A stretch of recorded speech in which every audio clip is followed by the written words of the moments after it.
مساء الخير. بص يا سادة، مصر بتكسب من الهوا وبتبني كمان من ولا حاجة. حد هيقول لي يعني ايه الكلام ده؟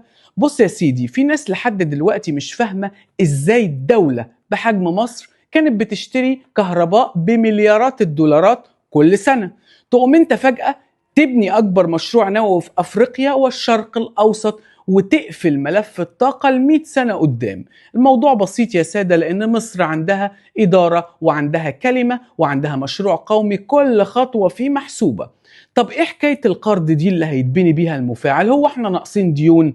الإجابة يا صديقي إن المفاعل النووي في الضبعة اتعمل باتفاق تمويل دولي محترم بمبلغ وقدره، وروسيا قدمت قرض ضخم على مدار 22 سنة، والسداد يبدأ بعد التشغيل المحطة. يعني الدولة ما دفعتش جنيه واحد من ميزانيتها وهي لسه بتبني. طب ده معناه ايه؟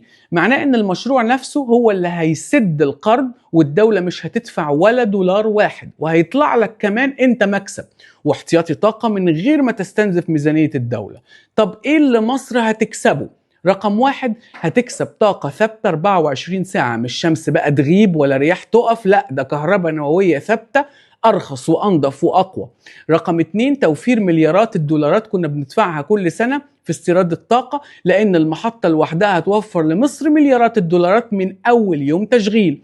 رقم ثلاثة، نقلة صناعية كبيرة جدا ووجود دولي، لأن مصر هتصبح تمتلك مفاعل نووي على أعلى مستوى غير اللي لسه عايش على محطات غاز وبترول.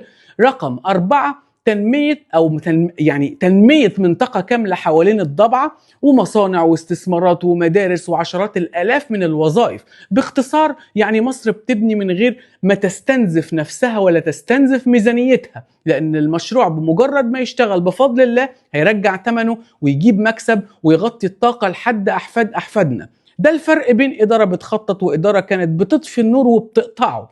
مصر يا سادة النهاردة بتكسب من مفيش. حفظ الله مصر قيادة وشعبا، وتحيا مصر.